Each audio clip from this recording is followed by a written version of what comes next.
I do know some of you in the room. I'm Dr. Gorzinski. I'm an orthopedic surgeon up in Hudson, Columbia Memorial Hospital. This is my partner, Dr. DiGiovanni. Thanks for taking some time to talk with us tonight about what we're really thrilled about, which is a robotic joint replacement system that really helps us to be better surgeons, and I think will help a lot of people to feel more natural after joint replacement surgery. So if anybody can't hear me, please raise your hand. We'll speak louder. If there's a question, feel free to interrupt. We'll also have some opportunity to have questions at the end. We have a orthopedic wellness center at Columbia Memorial Hospital, and this is something we've been working on for many years.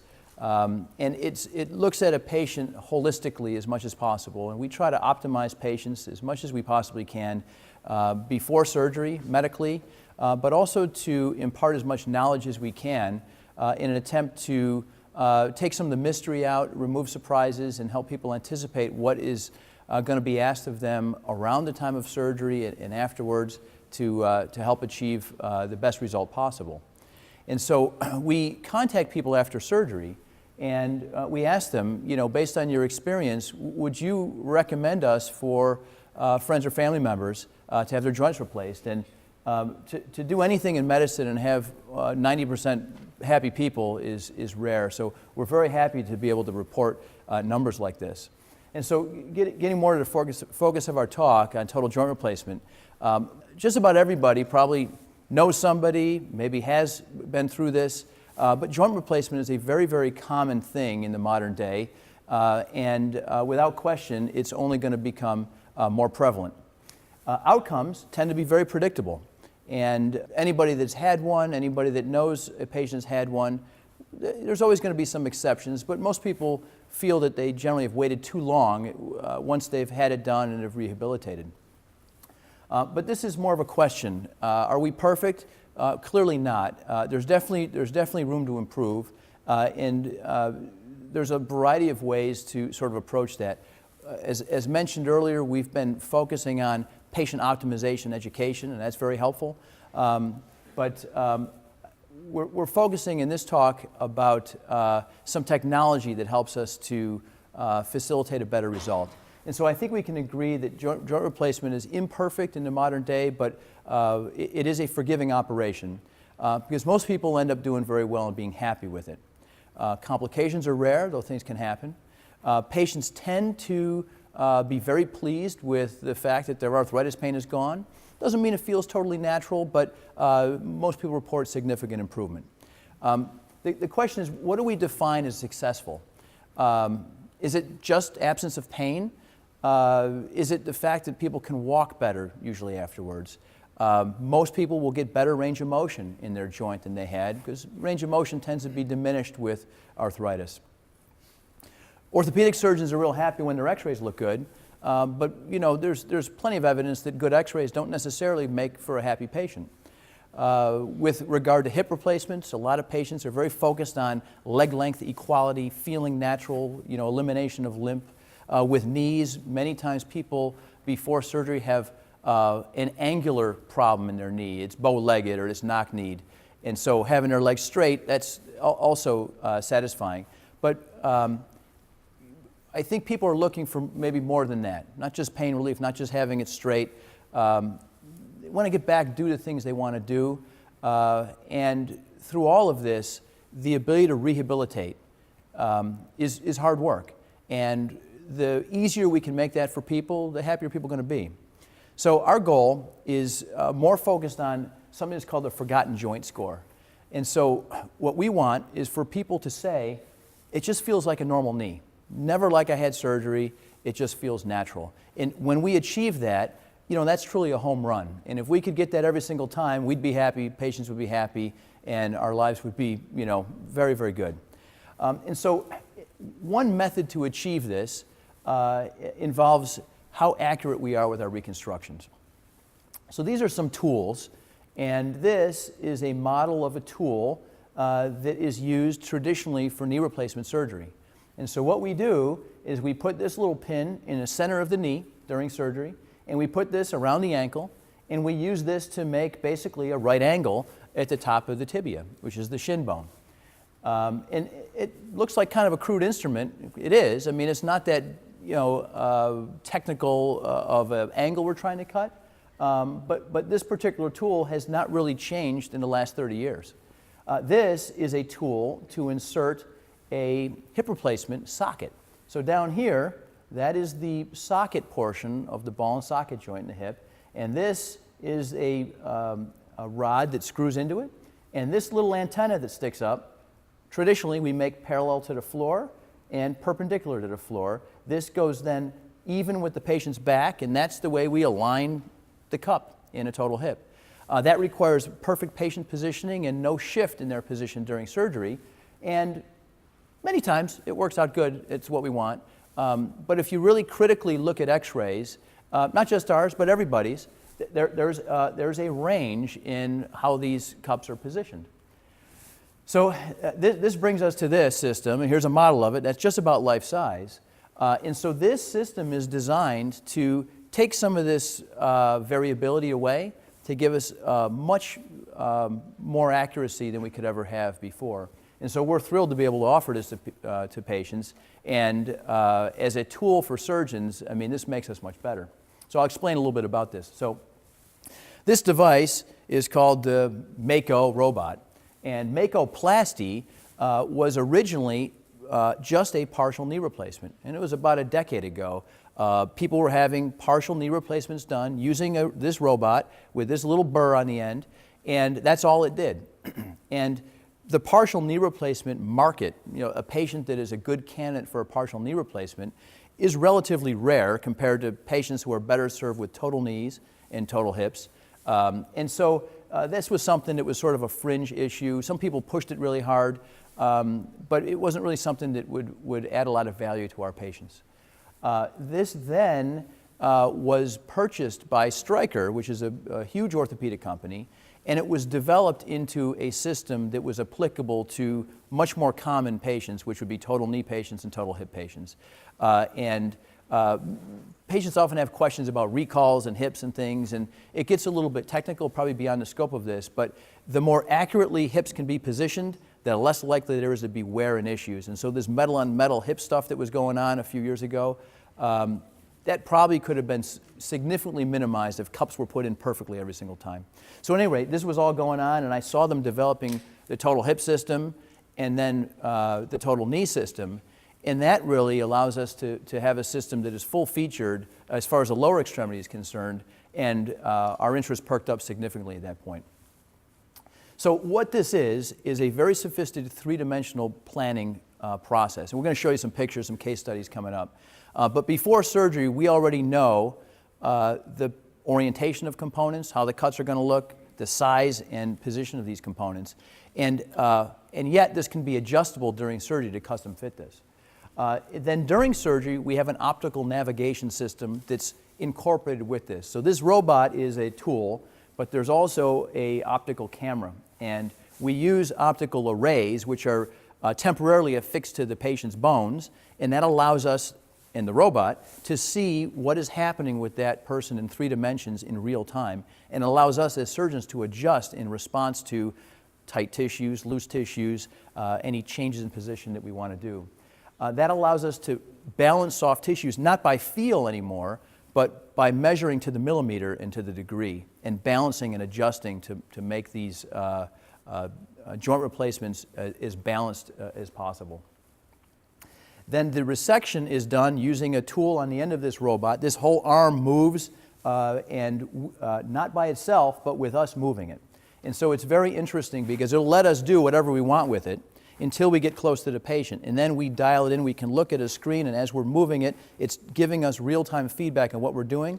And once we have a perfect angle, it basically locks us in that position and allows the bone to be removed only where we want it to be removed. It will not allow us to go outside the boundary of the bone. So it adds safety, it prevents us from having to get wide exposures and things, and so it's very helpful that way. One benefit that we believe is part of this is, again, this is a little technical, but during total knee replacement, traditionally we put a rod temporarily inside the femur that allows us to know the axis or the mechanical axis of that femur, and then we make a cut based off of that. Well, putting a rod inside somebody's bone is not risk-free. It's not without some trauma and probably irritation. And so we don't need that anymore. The alignment is based off of the actual mechanical axis in that person's body that we've determined before surgery and then defined during surgery. So that's less trauma. On the total hip replacement, normally we have to resurface the socket. We do that using a reaming device. And usually we go in multiple steps from smaller to larger until we get the size that is appropriate for the patient. Using the robot, we know the size, and so we are able to put the robot in one time. We do one ream, the cup is perfectly prepared, and then we put the cup in. So less in and out, that's good. Fewer steps, less chance of any sort of irritation to the soft tissues. So that allows us to be more accurate with our reconstructions. It allows us to put the cup in a total hip in perfect position, right where we want it, and allows us to adjust it when necessary to fit that patient's anatomy. That allows us then to reference that patient's leg length and offset, which is how close or wide their femur is relative to their pelvis. Again, in an attempt to replicate their normal anatomy as close to normal as possible. On total knee replacement, it allows us to place the mechanical axis, which is basically a line that's dropped from the center of the hip through the center of the knee to the center of the ankle. And we can adjust that subtly to accommodate patients' soft tissue balance and optimize this. And it's also allowed us to preserve one of the important ligaments in the knee that traditionally gets taken away. And again, the more we can keep the patient's own body parts working, assuming they're functional, the better, more natural that is going to feel. We've also found, and I'll show you a couple cases coming up, where we've actually taken away much less bone than we traditionally would have doing joint replacement the manual way. And part of that is because we know what soft tissue balance we're going to encounter, and we can adjust the bone cuts to accommodate that as opposed to doing it in the opposite order, which is traditionally done. This originally was developed for partial knee replacements, as mentioned. That used to be just what's called a unicondylar replacement. I'll show you some of these, which is just the inside part of the knee. But now we can do multiple partial knee replacements in the appropriate person. Again, preserving all four of the important knee ligaments, which is good. Not everyone's a candidate for these things, but it is possible just to replace the patellofemoral joint, which is the kneecap and the groove in the femur. And so in the right person, doing a more limited reconstruction can be done and can be very satisfactory. So these are the different varieties of things. We'll go show you case examples of all this. But again, the general concept here is the more normal tissue we can retain, the better and more natural that joint's going to feel. And so here's some pictures, and these are actual sort of screenshots of what we see during surgery. We'll show you some more of our actual real cases here. So there's the planning step where we sort of can know and orient the components. Then we can balance the soft tissues, and this is showing a graph of different knee angles and soft tissue tension through those angles. And so we can then adjust the implants and potentially the soft tissues to evenly balance this all through an arc of motion. This also then shows us here. So this is a model looking at the end of somebody's femur with the proposed joint replacement in place. This is a partial knee in this particular example. And this is mapping the patient's normal cartilage so that this implant lays perfectly flush with that when we're done. So this is something that used to be done sort of by sophisticated eyeballing, basically. And now we can know precisely that we're doing what we intend. And then this is the reamer device, which is that little nub at the end that's taking bone away in a very defined pattern. And we see this in real time as we're doing it. So here's the modern tools that we're using as opposed to those sort of relatively crude, alignment jigs we showed earlier. So we could probably look at a couple cases. Anyone have any questions so far? Yes? Well, when you say it reams out, does that mean it's taking out the arthritis? Right, so arthritis means that the cartilage itself is diseased, all right? Usually it's worn away and there's bone exposed and there's some deformity there. So yes, when we do a joint replacement, the arthritis is gone. So the joint replacement involves more than just taking cartilage away. We have to put a new bearing surface in there, and that's what the joint replacement is. So it's a combination of removing the bad stuff and putting in new components that will allow the proper range of motion and balance. Question? You mentioned the soft tissue balancing.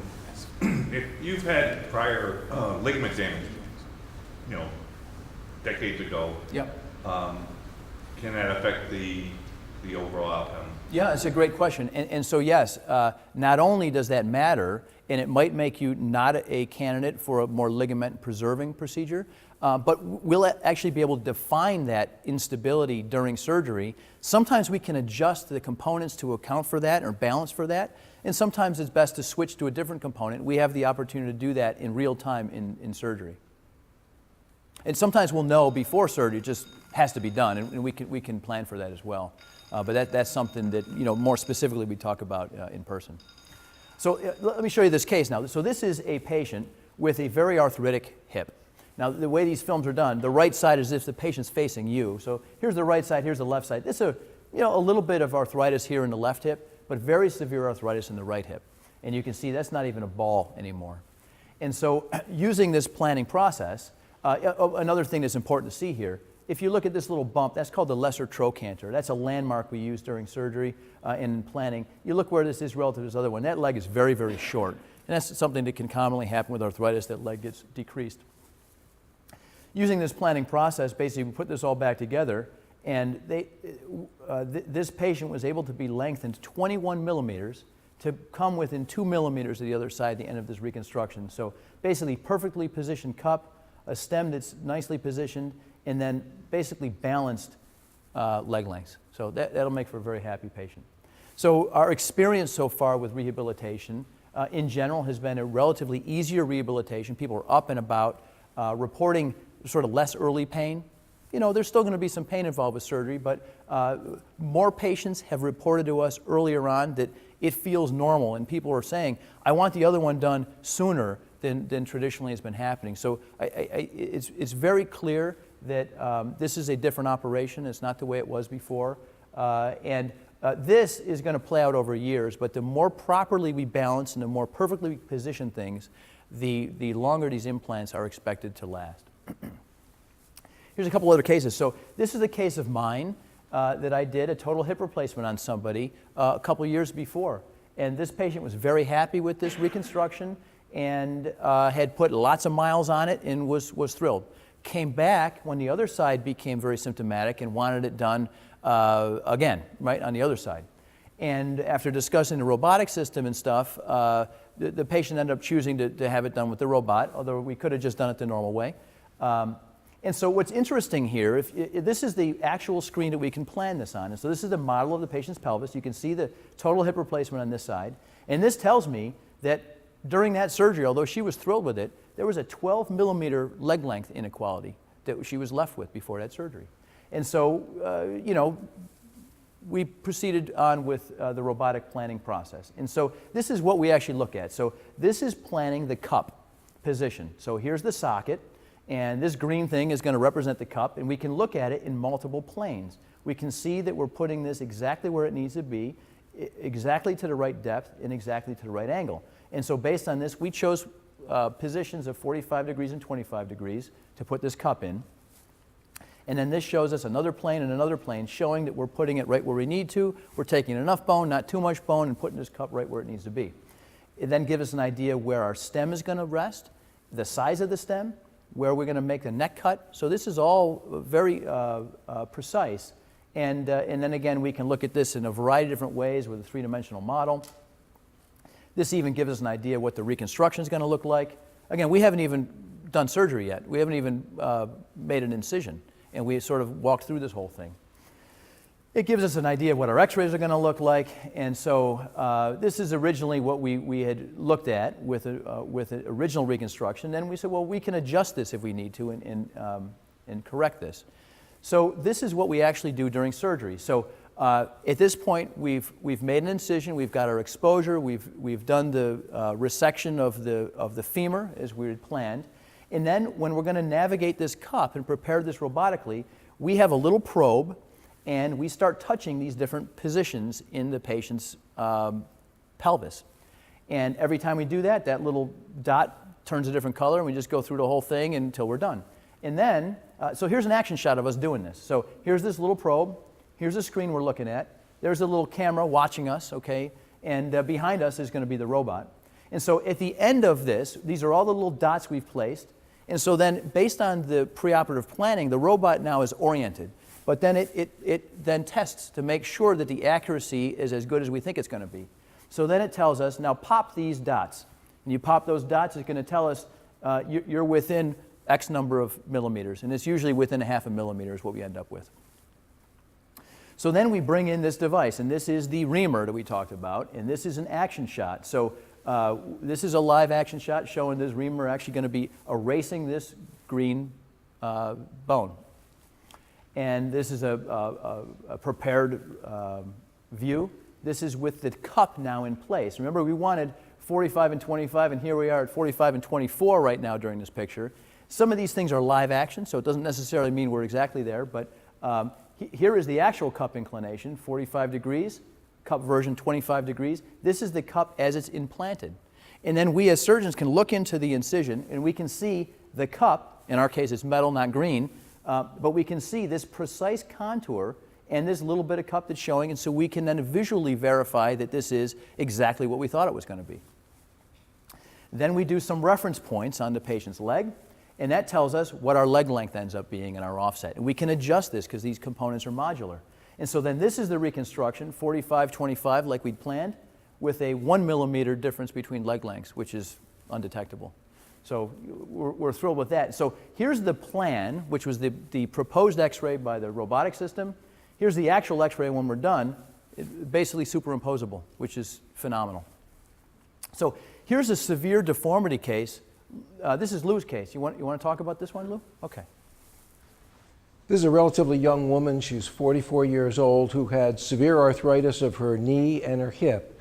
In order to do a knee replacement, we'll talk about this a little bit later, one of the things we have to do, when we align an extremity, ultimately, mechanically, what we want to do is if you were to drop a line with a plumb bob, it should line up with the center of the hip, the center of the knee, and the center of the ankle. And when we do that, then the limb is balanced, and whether we're doing a hip or a knee, we want to keep those overall dimensions appropriate. I had wanted to do her knee first, but I couldn't do her knee replacement with a very severe arthritis because her hip is so severely deformed that I didn't have a hip center. So I can't figure out how to put the knee in properly if the hip's not in the right place. So we were forced to actually start with the hip. If you look here, this is her more normal hip. You see, and Dr. Gwozinski had shown that the hip is actually a socket, okay? And we have a reamer that's hemispherical, and it fits inside the socket, and we create a perfectly hemispherical bed for the hemispherical cup to sit in. This hip is very deformed. There is no socket. This is more like a saucer. And so now our anatomy is really deformed. We don't have any landmarks. And to try and reconstruct this, which I've done for years without this, is kind of a nightmare scenario. You take your best shot and you hope for the best. But this allows us to actually know, as Dr. Gwozinski had said, before we even pick up a knife, how we're going to start orienting things. If you'll look at how short this person is. This is 49 millimeters short. It's over 2 inches. Folks will complain if they have a 1/4 inch leg length discrepancy. So this is a very severe deformity. Obviously very painful, terrible limp. The quality of life was terrible. There we go. So here we are in the planning stage. And unlike what Dr. Gwozinski showed, where this cup actually sat and was surrounded by bone, there's not enough bone to cover this cup. Right? So this is a really technically challenging operation because we rely on bone stock to actually hold the cup in place, and we also rely on anatomy in that the anatomy actually surrounds the cup, and we don't have that kind of anatomy here. So we had to make some compromises in order to be able to make this fit. You can see the big dish here. There should be a round cup right in the center. Matter of fact, the bottom of the cup should be right here. This should be sitting, the bottom edge here should be right down here. But we don't have enough bone down there to make that work. So we've got to figure out how to balance all of that. Here is looking at the cup from a different angle, and look at how much we're looking from the top down. Look how much of this cup is uncovered. All right, so that can be problematic, and if there's not enough material to hold the cup, it's not going to stay there. So here's a good picture of the saucer shape of this. Down on the bottom is where this cup should be sitting. It should be sitting down here. That's the normal anatomy where nature would want this. So the green dots are where the robot wanted me to touch around the pelvis to get an idea where are we in relationship to the pelvis. And then here we are popping the bubbles to confirm that the robot really knows where we are. And here's what we did. You can see that this is moved. I had to cheat up because there's a little bit more bone north up towards the head than there was down here. And you see the hole in the pelvis? That wasn't a mistake. I actually had to cheat and ream through the pelvis to get enough depth on this cup, to get enough bite into the person's anatomy to be able to get that cup to actually stay there. And then before I put the cup in this hole right here, I packed that full of bone graft so that in the future, the patient's going to grow more bone. If we ever have to go back in the future, she'll actually have more of a pelvis to work with than we had the first time around. This shows the theoretical outcome that we're going to get. It shows our cup in place, and look how much is actually proud, despite the fact that we moved it in. And this is a different prosthetic than I actually used. This is the standard or primary prosthetic that we use when we don't really have a lot of deformity on both sides. This woman, because of her dysplasia, her hip not forming properly, had had surgery many years ago as a child, and her femur was also deformed, and this wouldn't work. But basically, we brought her from 49 millimeters down to a leg length inequality of 16 millimeters. We ultimately used a different stem, and when we were done, we'd corrected her down to within 4 millimeters of her preoperative leg lengths. So that gives us the kind of power that we can, obviously there was a lot of back and forth on the computer before we ever went through with the surgery in the operating room to try and optimize where we were going to end up and understand what we were going to do before we did it, as opposed to doing the operation and going, well, geez, I hope that's okay. So the technical challenge of that case, really to address that using a robot is a tremendous advantage, because we're going deep. You want to make sure that this is not just a feel thing. That robot will put you precisely where you need it to be, not a millimeter beyond, which is outstanding. So let's look at a total knee replacement here a little bit. This is really a soft tissue procedure. There's a lot of moving parts in the knee, and soft tissue balance is really crucial. The focus traditionally has been on bones and lining things up. Very simplistic when you look at what actually we can look at. You're gonna see these pictures in a little bit. I mentioned before, we don't have to go into the marrow, so potentially this is a little bit less irritating to the patient. I mentioned the fact we can sometimes preserve ligaments that traditionally we did not. Many times we have smaller bony resections than we used to do.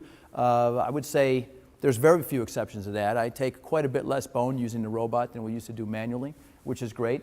And the less we can use constraint, the better. That means, constraint means we're adding implant rigidity, having the implant take more load.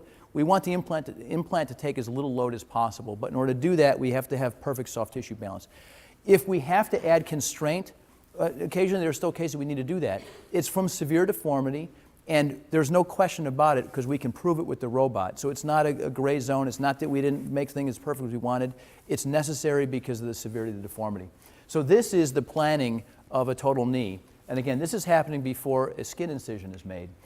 This allows us complete freedom to maneuver the joint replacement prosthesis in all planes. On the femur tibia, that includes rotation and everything else. This gives us a model of what the implants are going to look like, and there's all these numbers mean stuff to us, but basically this shows us how much bone we're removing. In this case, there was a lot of deformity. We're going to end up taking 1 millimeter of bone from the side of this person's knee here to correct this angle. So basically just grazing it on one side, whereas 10 millimeters is getting taken from the other side to adjust this.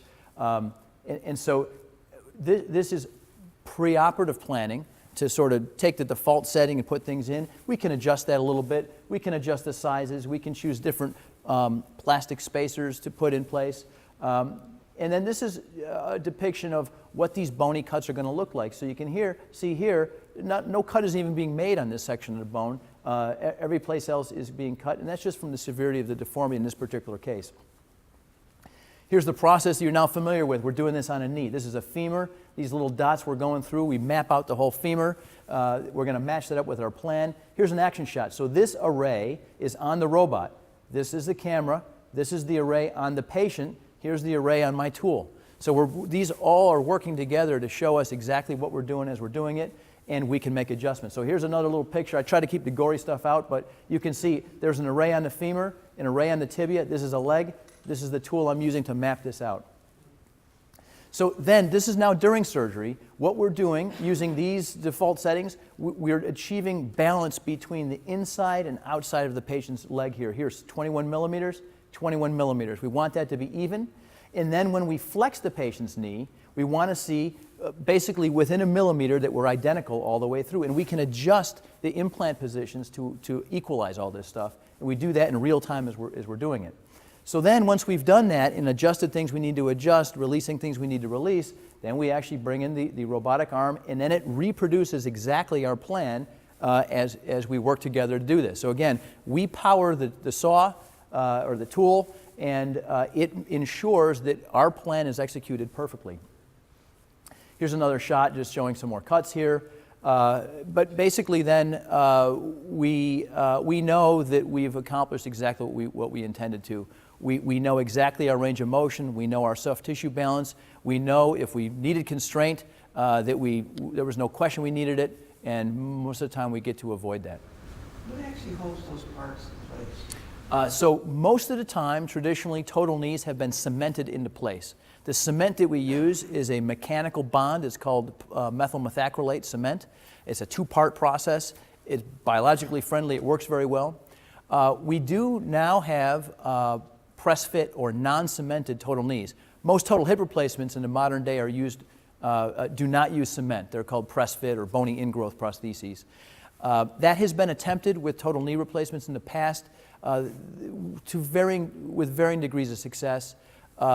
Technology has improved in the machining process. The porosity of the implants has improved at a point where certain patients are candidates for press-fit total knee replacements with the anticipation of increased longevity, because total knees, when they fail at some point in the future, usually loosen at the cement bone interface.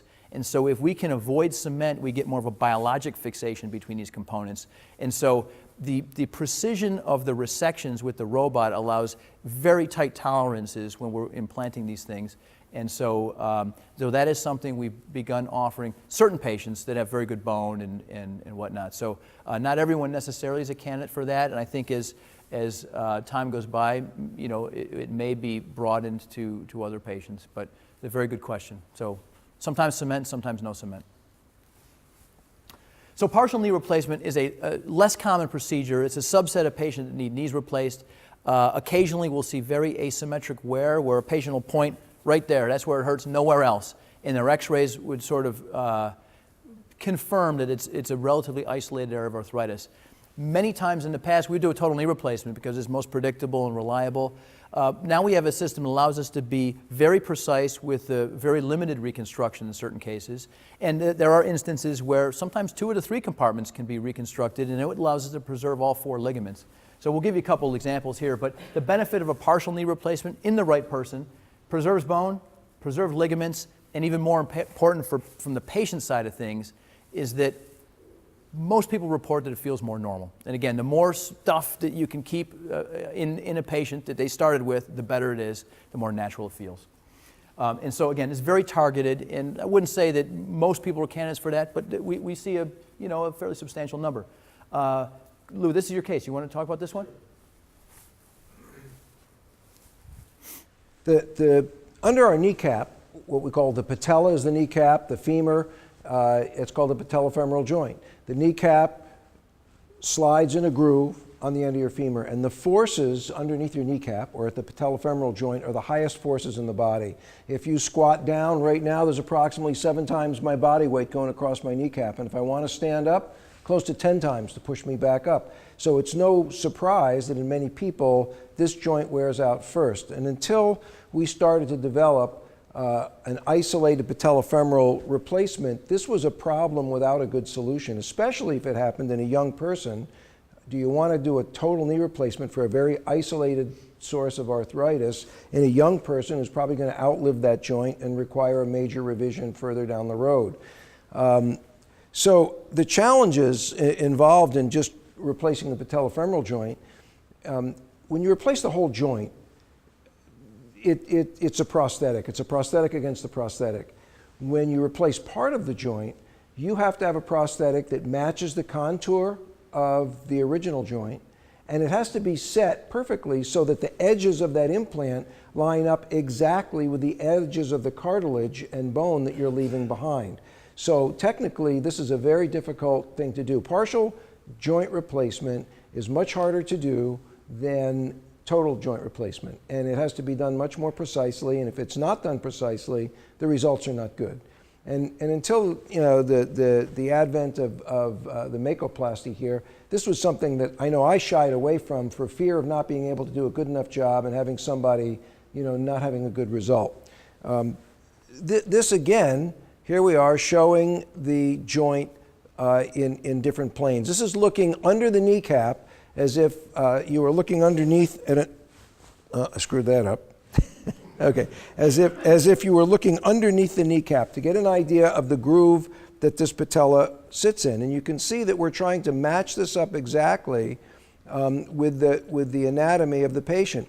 The purple line represents where the cartilage ends, and we can tweak this on the computer to move this up, down, around the corner a little bit, tilt it, and these are all the kinds of things we can do until we see that the top of this actually matches exactly the purple line where the cartilage is going to be. This is more of a three-dimensional view of the shape of this prosthetic and where it's going to sit, looking straight down from the front. And this is looking across the side to show that we're matching the contour. And again, we can tilt this. You can see this little arrow, this cross right here.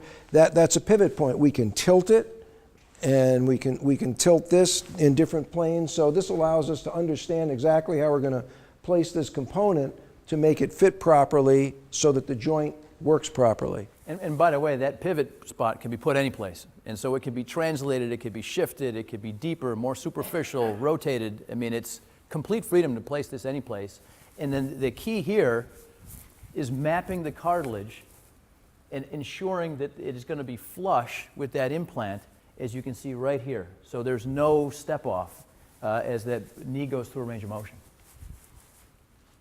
This is a live action shot, and it shows the plan, and the green has to be taken away. We erase the green with the burr, and here's the eyeballs of the computer looking at our arrays, knowing exactly where the patient is three-dimensionally in space, which is coordinated with the arm over here so that the burr knows exactly where it is, and we turn the green to white. And it's actually interesting because this is one of the during this operation, you have to get used to not looking at the patient, but looking at the screen and understanding that you're erasing this out of the bone. And one more thing, and trusting that that robot is going to precisely put you there and nowhere else. So you can look and see, and you can see, and it is absolutely identical. If you try to push that arm out of the proper place, it will not let you move. It's an 800-pound machine. You can't budge it. If you manage to even start it moving, it just stops. It turns it right off. So I mean, it's incredible from the safety side. It will not leave the contour of where the resection is supposed to be. Actually, if you look, you see it's how it's dimpled. If you touch this with a round burr, you're going to make little dimples, right? It looks like it's really dimpled here. When you're done, this is so precise that you run your fingers over it, it's smooth as could be. It's actually not dimpled like that at all when you're done. That's how precise this is. And here's an X-ray of the finished product. This is a little bit rotated on the X-ray, not on the patient, but that's what it looks like, and this matches what we'd planned. So here, Dr. Gozinski had shown before, this has to do with our ligament balancing within 1 millimeter, and what we do is we take the knee when it's straight and we put a sideways force on it. and the arrays will move a little bit, and the computer starts to see how much play there is. And we do it at every 10 degrees, 0, 10, 20, all the way down back to 90 degrees. And so then we take all of these marks, and we know that we've actually come within a desired degree of balancing, and we know that we've placed this properly in our plan, and then we execute the plan by doing the bony resection. Here's again a little dark, but a live action shot of the green that we're going to take away. There's the burr coming in. And there's another partial knee replacement. So this partial knee replacement is not of the kneecap and the groove the kneecap rides in, but of the inside portion of a patient's knee. In this particular patient, there was very isolated arthritis. You can see that the joint space out here is nicely preserved. And so the patient had two crucial things: pain in the right spot where there was bad arthritis beforehand, and really no pain anywhere else and no x-ray evidence of damage. Before being able to balance this and know what the balance was, if this is too proud, if you've overstuffed this and put too much of a liner in here, if you overcorrect, one, it's painful, two, it'll fail. If you undercorrect, it'll fail. All right, so it has to be done really precisely, and that's the real tricky part about doing a partial knee replacement. It is much less forgiving than a total knee replacement. And again, prior to this, I was not a fan of doing partial knee replacements, and now I have tremendous confidence in doing it because it comes out right every single time. A question? Yeah, could this, this robotic machine, so this is actually takes images before, of course, the surgery, takes images so you know exactly where, pinpoint, where you're going to reconstruct. Is that what it does? Because I don't...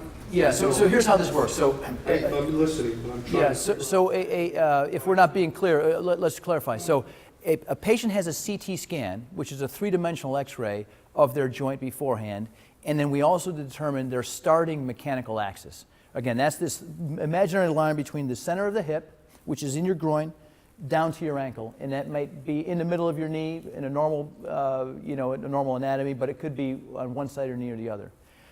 And so with a knee replacement, like we're talking about unicondylar replacements, that information is important for us because we're going to try to restore that knee to a neutral mechanical axis.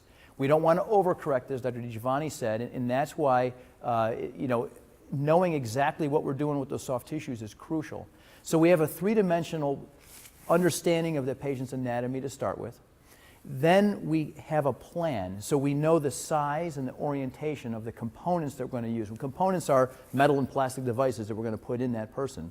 And so in order to facilitate that, we then know what resections we're going to make, and then that's our plan. But then during surgery, then we add more data, lots of data in fact, as we're stressing the knee and taking it through a range of motion.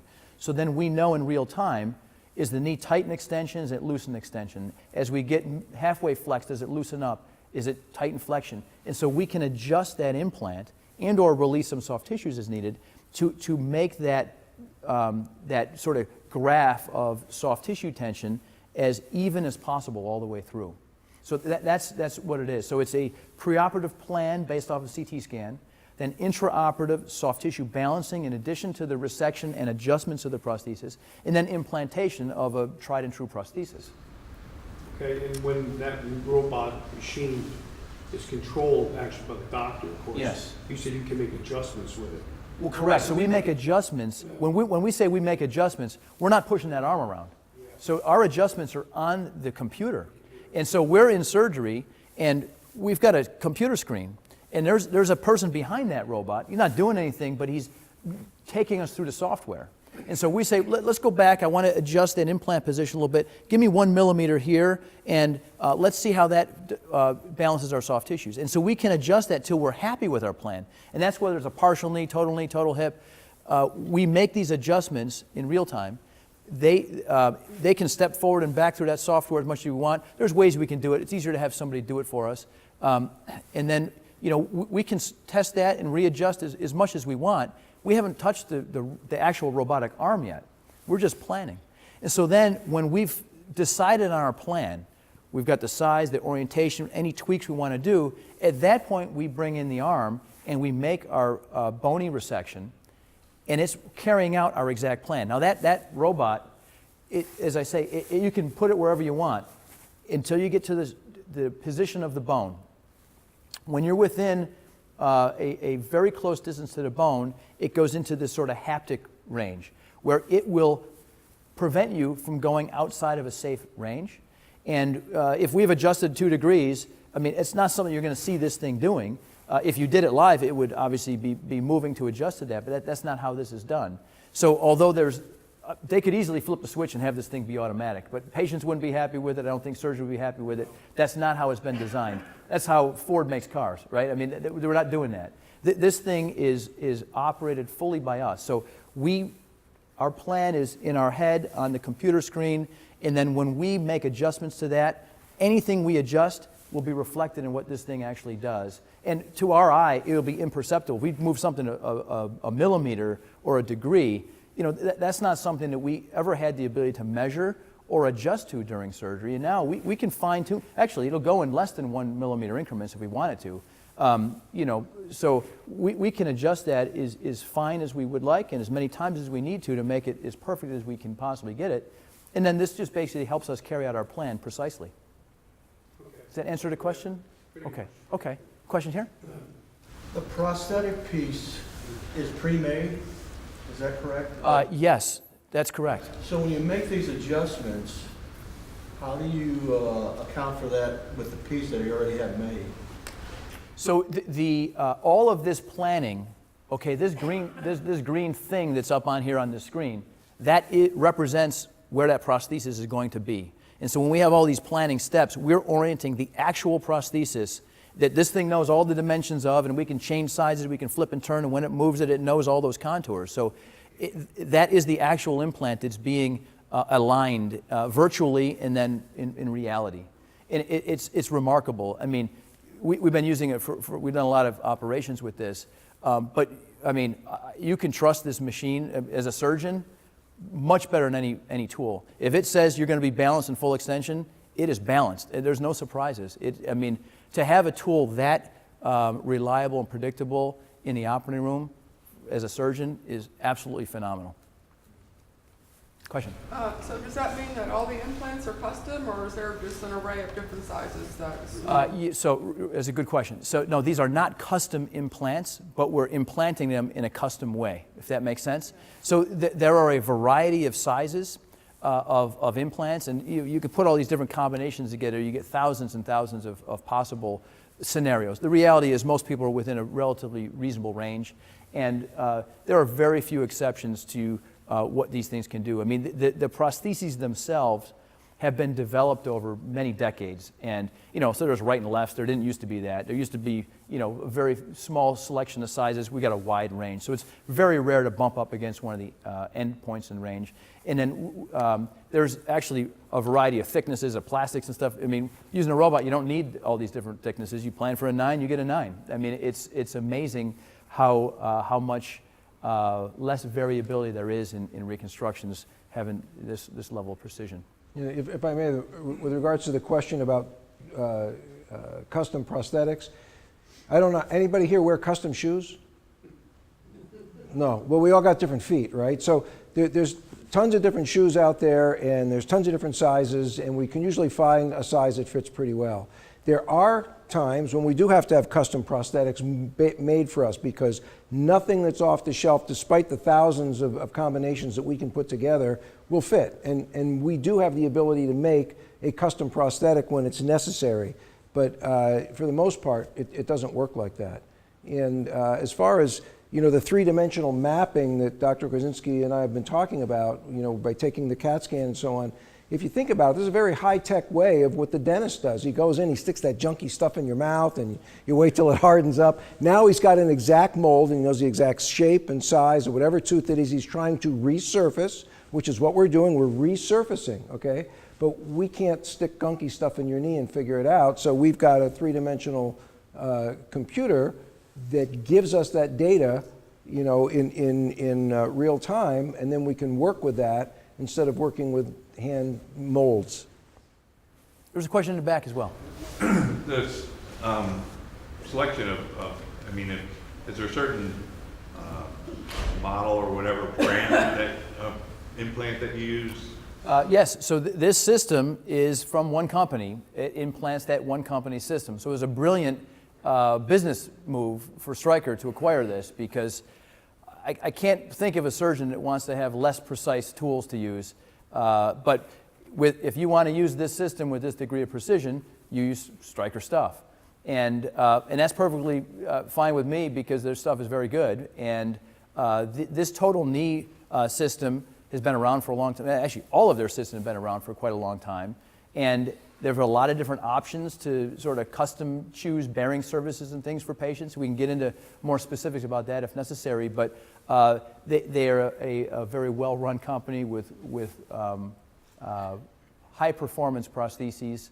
And we've been very happy with their support, with the way the system runs, its reliability, and how the joints have been performing. So you know actually before you go in there which ones you're going to use? That's correct. We know the size. And so we used to have, there's obviously reps that support these systems. And so if you see the amount of inventory we have, it's unbelievable. But generally, we'd have a cart that we'd bring in. When we did this manually for a total knee, there'd be a full cart of every different combination ready to go.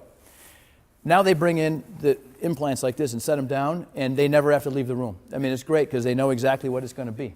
So, I mean, it's good for them too, but it's nice not to have to deal with all that stuff. I mean, we still have the full set of inventory, and outside the room is where it all lives, and the rep brings in what we've planned. And if we're adjusting things, you just switch the one component we adjust, and it's nice, it's clean.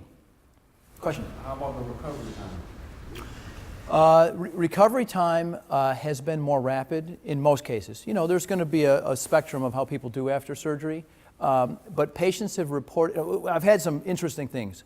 Up to this point, no total knee patient has ever come back at the first follow-up visit and asked when the second one was going to be done, right? If that was to happen, it would be mind-blowing. Well, that's happened several times already since we've been doing this. So that is a huge thing. And if a patient reports back to us at the surgeons that it feels like nothing was ever done, which again, right from the very beginning, as we said, that's what we're trying to achieve. If that happened in a total knee patient, it would be like a year down the road at follow-up. We usually see people, for the long-term follow-up like that. We've had patients come in at the first follow-up visit and say, they walk in with no assistive device, say, this is amazing. It feels like I didn't have surgery. I'm not promising that to everybody, because there are obviously people that don't have that, but that never happened beforehand. So recovery with total knee still requires, full weight bearing, but stretching, for the first really 6 weeks. But people advance definitely more rapidly than normal. Has that been your experience as well? I don't know whether I want to believe it, but it certainly seems to be the case that our patients are responding more rapidly, and they're happy much more quickly. And I think in part, I think the robot plays a huge part. I also think it's part of our entire program, with the preoperative teaching, the joint replacement class, the fact that, the orthopedic wellness program, I think, is working, excuse me. But I think the robot is a quantum leap forward on top of that. There's just been incremental improvements in our outcomes, and I think this is just the next step, and it really does seem to be making a noticeable difference. I think patients are definitely happier sooner.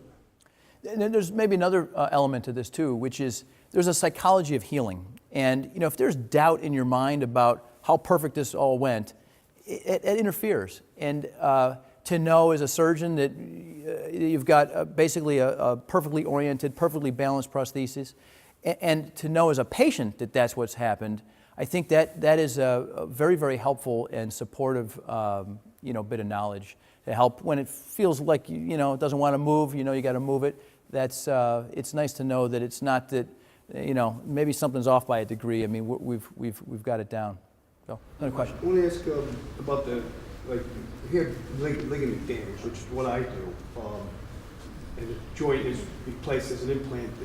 The kneecap, is is that also like interfered with, or can you keep your kneecap if it isn't that deformity or anything? Right, so the kneecap is always the patient's own kneecap.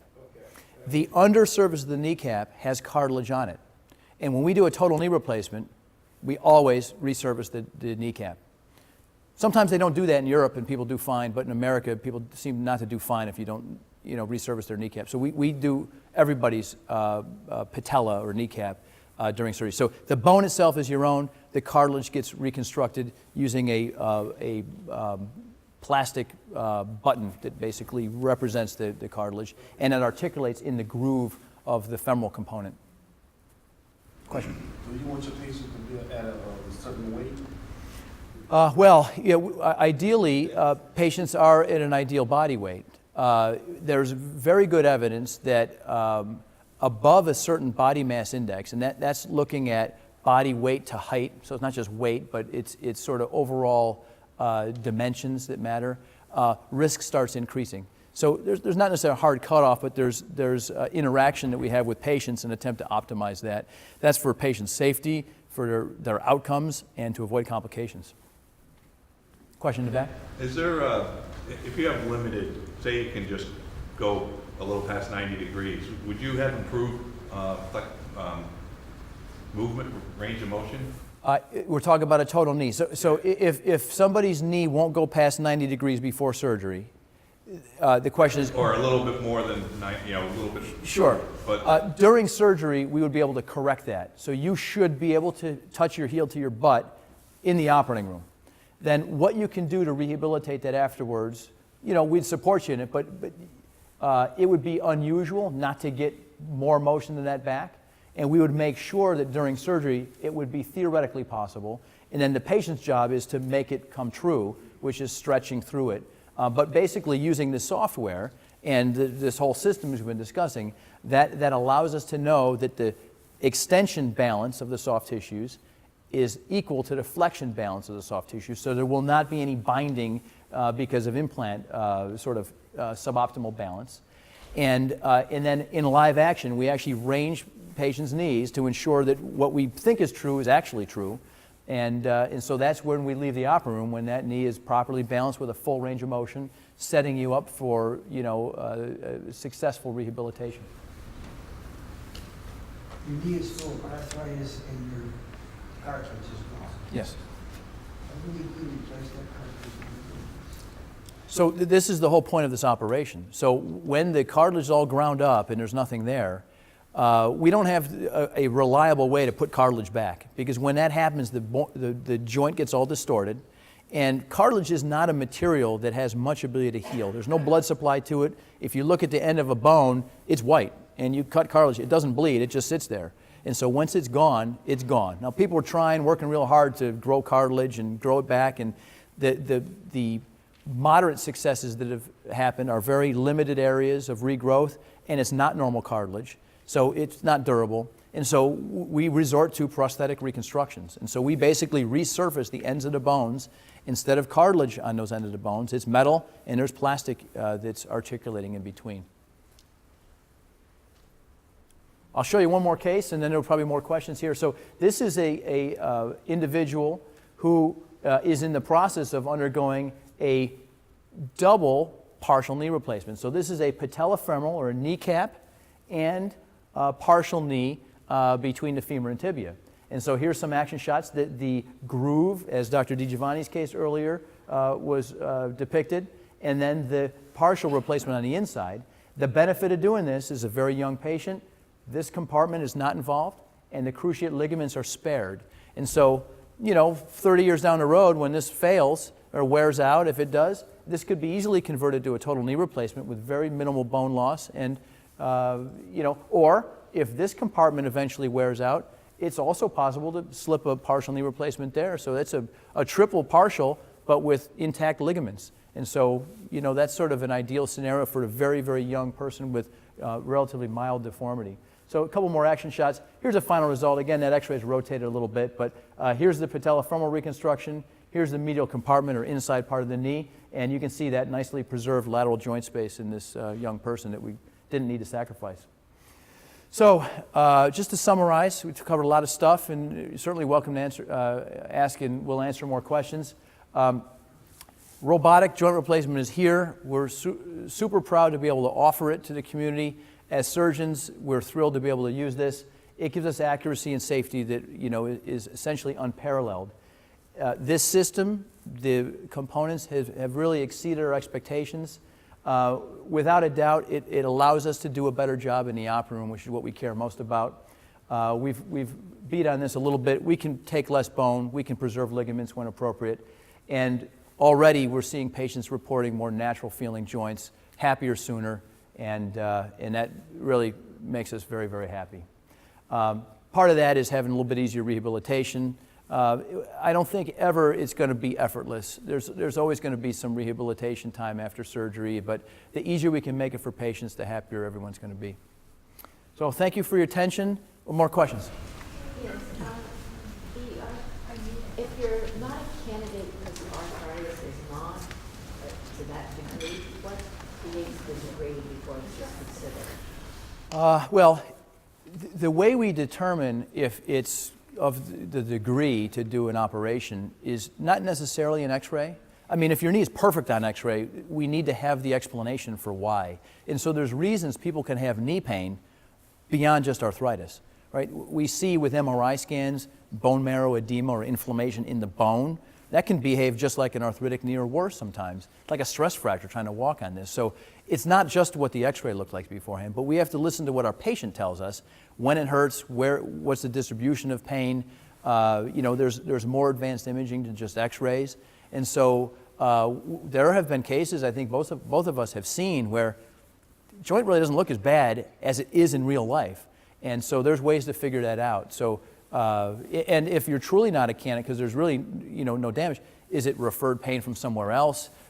Is there something else going on that's creating this pain? Is it just inflammation in the joint, and or what we call a synovitis, where it's swollen? So there's a variety of explanations for that, and I think so. The answer isn't if you don't have a joint replacement, then there's no treatment for you. I mean, I don't think that's a reasonable answer in the modern day.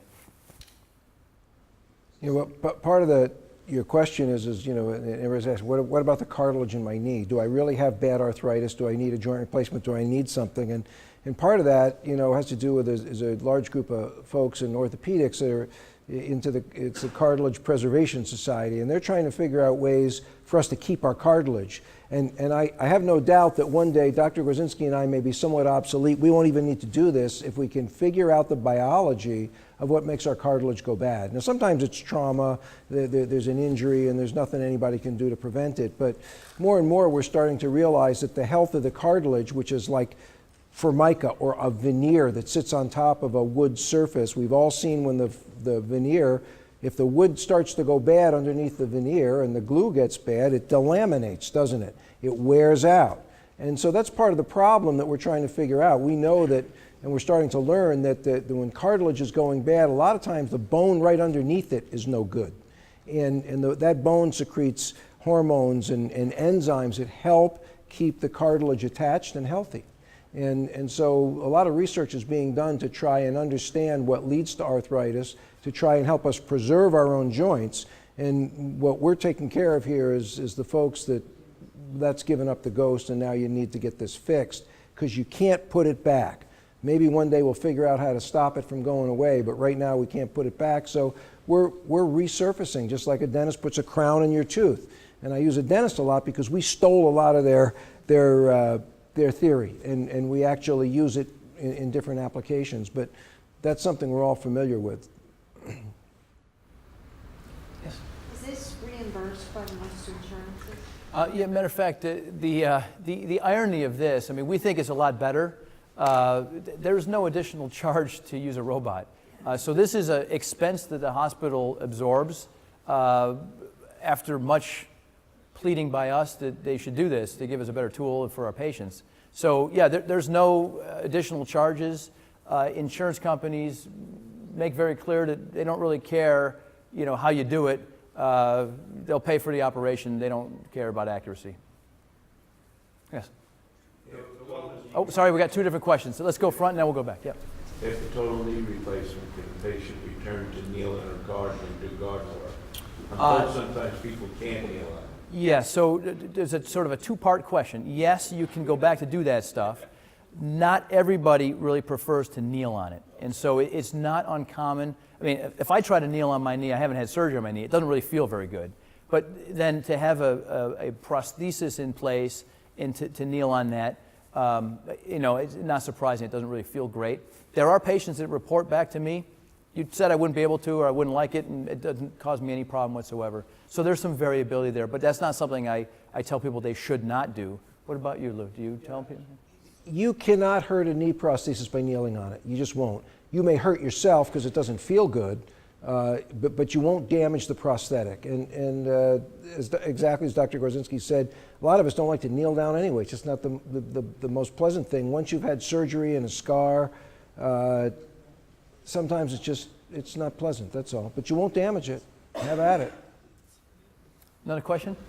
You mentioned the wellness program. When you do initial evaluation, do you prescribe like a prep period if surgery is the ultimate replacement, but do you have like a certain prep period that you want the patient to go through? There's not a sort of a predefined prep program that needs to be done, you know, with regard to rehab or things like this. There are certain patients that are probably not optimized for surgery when they first present to us. There was a question earlier about body mass index, and well, we don't want somebody to end up being as unhappy. And so we try everything we can to prevent that. And so there are certain patients, for example, a poorly controlled diabetic patient, that probably should not have elective surgery until we get better glucose control, because we're taking on a significantly increased risk. And it's not a mild risk, it's a very significant risk. And so that patient is much more likely to be unhappy. And so we will work with that patient and with their primary care doctor, endocrinologist, to optimize their glucose control before surgery. If somebody is really morbidly obese, and especially if the distribution of body mass is right over where we're going to be operating, the problem is that fatty tissue does not have a very good blood supply. It doesn't have a very good ability to heal. It requires, you know, deeper retraction, and those tissues, as a result, tend to have more complications after surgery. And so this is, again, something that we try our very best to work with patients to help them modify beforehand. And the literature really supports doing that to patients, because we know that, that additional risk, sometimes we can't control. And there's things that come up that's biology. But to choose not to control things that we potentially can improve upon, that's not appropriate. And so we know better, and we try to help patients, you know, make good choices to help ensure they get a good result. Another question? After hip replacement, when would be a good time like to start a stationary bicycle? Stationary bicycle, depending on the seat height, that really could be started almost immediately. So, you know, after joint replacement, we let people bear full weight right away. There are certain positions we want you to avoid for a couple months after surgery. That just builds in a little margin of safety to protect the wound and incision as it is healing. But a simple exercise bike like that there's no reason to really avoid that. Sure. How many more hospitals are using this robotic surgery? Is Cumberland more than one of the few in this area? Right now, we're really we're the only ones in this region that are using this on all lower extremity joint replacements. You know, there's a variety of reasons for that. I think you know, it requires thinking differently about what we do as surgeons and being maybe a little more critical of ourselves than maybe surgeons are traditionally known to do. You know, I mean, if you think everything you do is perfect, then why would you need something that makes you perfect, right? And so, you know, I think that when critically evaluated, everybody, surgically speaking, can probably do a better job. And so, you know, that's what's led us to sort of push for this. And you know, I think it's borne out to be true that, you know, we're more accurately reconstructing patients' joints, and they're happier in general as a result of that. And can I ask why not actually why, but how many surgeries does it take to maybe perfect the robot? It's a wonderful question. You know, because, Yeah. you know, I don't, you know, because I've heard nurses talk about robotic surgery. The doctor is more familiar with the robot, they do a better job. I mean, Well, that's just some nurses that I've talked to. So it's a very good question. And so there was a pretty extensive training process with this device before we ever brought it into the operating room. I'm talking about over years even. Because we were playing around with this before it was even a remote possibility that we're going to use it in real life. And then once it actually was going to be something we're going to get, then there's actually a certification process. So you pretty much know how to use it before you use it in real life. And then when you actually use it in real life, if you want 40 degrees and 20 degrees on your cup, that's the only thing you're going to get. So the accuracy does not improve over time. You know, where everybody stands, whose hand goes where and when, that stuff optimizes a little bit. So you shave off a few minutes here and there, but really there was very limited learning curve. In terms of the rapidity at which we decide, tweak that here, push this here, you know, where to look on the screen, takes a few cases. But this is not a particularly difficult system to navigate. I mean, it looks like, you know, numbers all over the place and stuff, but that all means stuff to us. And we always were trying to balance these things. We know how to do it. The problem was, couldn't really measure it accurately before, and even if you could, what are you going to do to adjust it? We didn't have that level of sophistication. So now, you know, these are things we have always talked about. Now we can say, yeah, we want that equal to this, so switch this, move this, and boom, boom, boom. And now once you know where to look on the screen instantaneously, it really is seamless. So the answer is sort of a long way to say, there really is not a learning curve in accuracy. You know, optimizing and being efficient with it, you know, that took a few cases, but really not much, way beyond that now. You know, interestingly, one of the companies came out with, we have a plastic liner. We have different thicknesses of plastic liners that go in based on the ligament balancing. And one company came out with a force plate that you would put in. It would be the exact same shape and size as the plastic liner you would use. After you made your cuts and had your femur in and the tibial base in, that the plastic goes in, and then you take the knee through a range of motion and see if you had it balanced. Well, it's too late. You know, you own the farm. You made your bony cuts, you got your prosthetics, the two metal parts glued in, and now it's a matter of, did I do my job right or not? This allows us to know what we're going to come out with before we ever make a cut, and we predict what we're going to come out with, and when we're done, we actually can prove that we achieved it. That force plate was kind of like, well, okay, now you know, it's too late. Yeah, so we do the force plate before we actually cut the bone, and we know exactly what we're doing as we're doing it. Another question? Do you do any more conventional or you use the striker all the time? Since we've had this, I haven't done a single conventional joint replacement. Yeah. Matter of fact, if I came in one day and the machine was broken, I would tell the patients, we can do it if you want, but I wouldn't. I'll wait for next week until it's back up. I mean, the thing's battery powered. It's not something that breaks down, but I mean, I feel that strongly about what we can do with this. I'm not trying to degrade what happened in the past, and you know, plenty of people are very happy with what was done and can get great results. We just want to make sure it happens as often as possible. Yes. So how long do knee replacements usually last? Is there any? Well, there is some data, but it's kind of old-fashioned data. In general, my sense is there's probably 90% chance it should last 20 years. Lou quotes a little bit differently to me. What do you say, 1% per year, something like that? Yeah, I mean, the American Academy of Orthopedic Surgeons came out with a position statement, and they said we should tell patients that these things fail at the rate of 1% a year. So basically, 20 years down the line, 80% will still be functioning. 30 years, 70%. I think, again, I agree. That's a little bit on the old-fashioned side. You know, I've got, I don't know what the percentages are, but I've got plenty of people that are out there way over 20 years, you know, that have run marathons and climbed mountains and, you know, and hike and all of that, and they're very, very active folks, and these things have really stood up. When I first started putting these in, I came into practice in 1985, we told people 10 to 12 years, all right? That's what we thought that they would do at the time, and we really didn't want to operate on anybody under 65 because we didn't think it was going to last them. And then we started to realize that, we were getting 15, 20, 25 years out of those prosthetics before they wore out.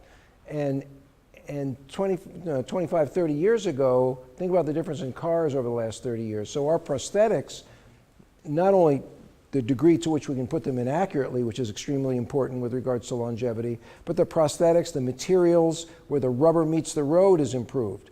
And that's allowed these things to last longer with a lot less wear. So, that data, I wouldn't even know how to judge that data because, I've seen it be exceeded. We were very conservative because we didn't know 30, 35 years ago. 35 years ago, doing a joint replacement was like the orthopedic equivalent of a heart transplant. It was a big deal. And now we're doing them, it's one of the most common things that we do. So the world has changed. So with regard to implant materials, one of the crucial bits of material is the plastic that's used. And so it's a high molecular weight polyethylene plastic. Very similar to the way it's been done for decades. Except what's happened is they've refined how they process that, and they do something to it called cross-linking it.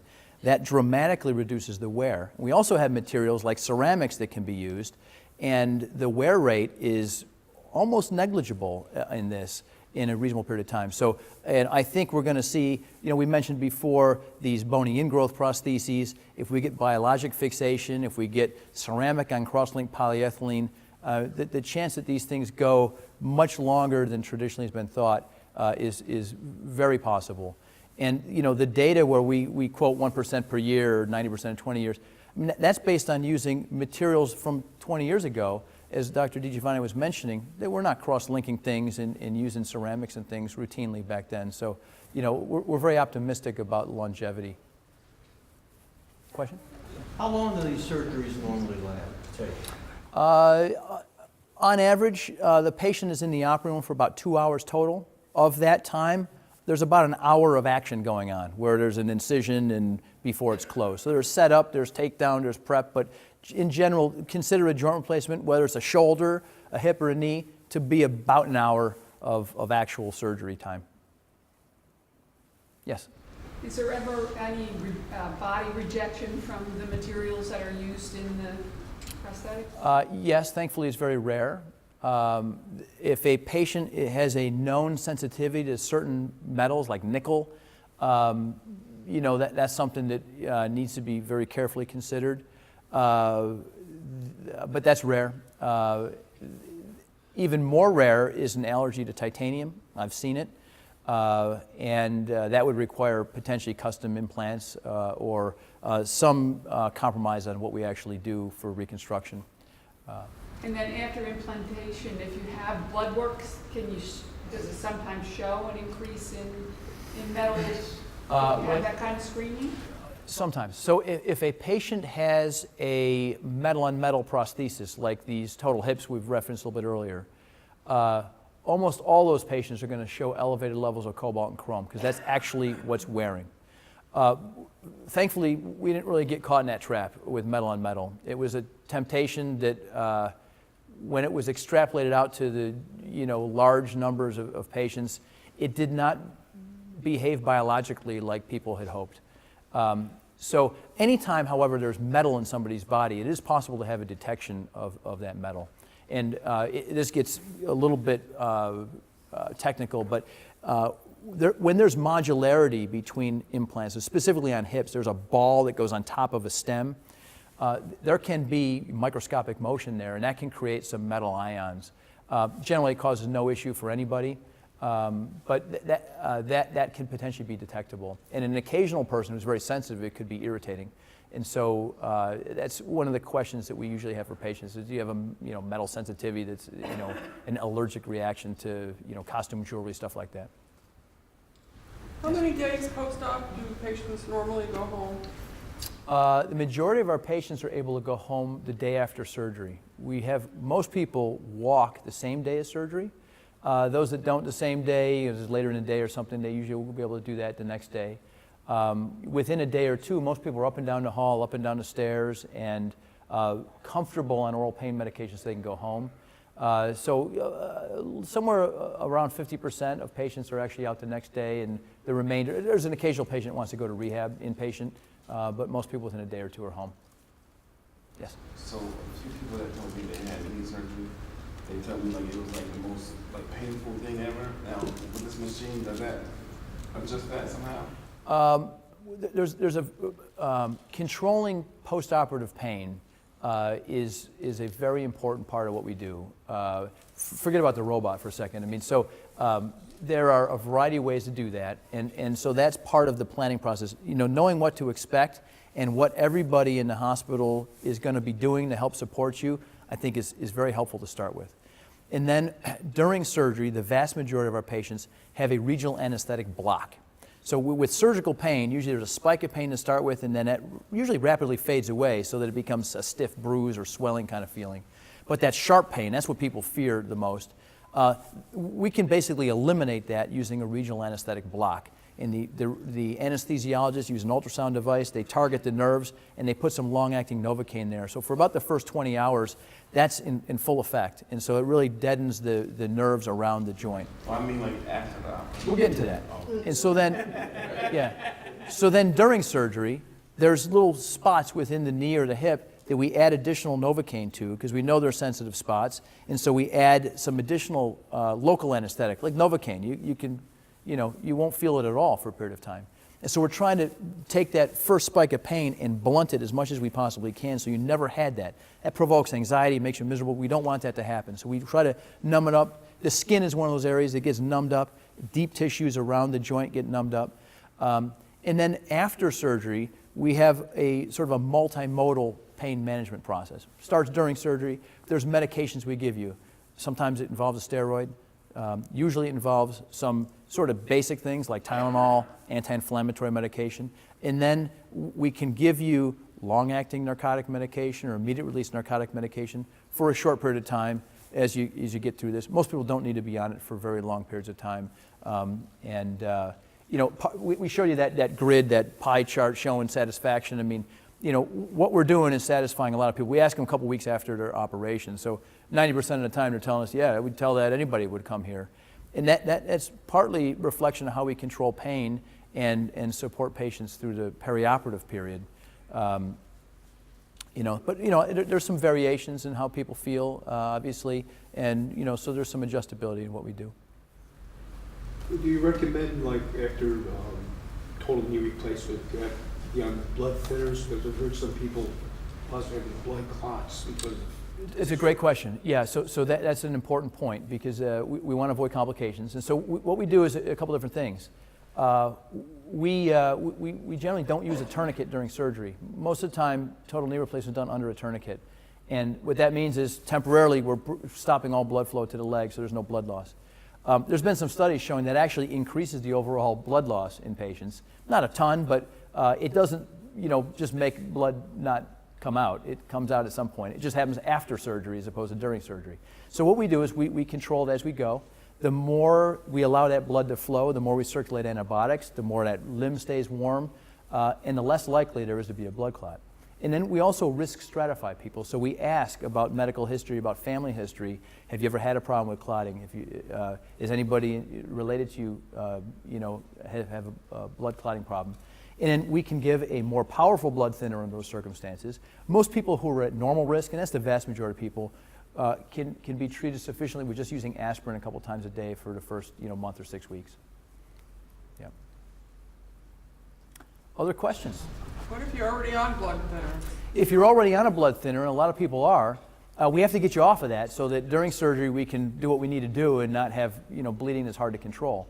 So if you're on it for a cardiology reason, which is often the case, we'll coordinate that. Some people can just be off it for a period of time. Some people want to be transitioned off it and then put back on it. So we work with the cardiologist or primary care doctors, whoever has recommended it, to figure out a safe sort of protocol to handle that. But that's a routine issue that we deal with. Other questions? One more. I'm not too sure that you answered all my questions right, but you are a good speaker, though. Thank you. Thanks. We didn't hear that in the back. He was giving me a compliment, which is nice. Thank you.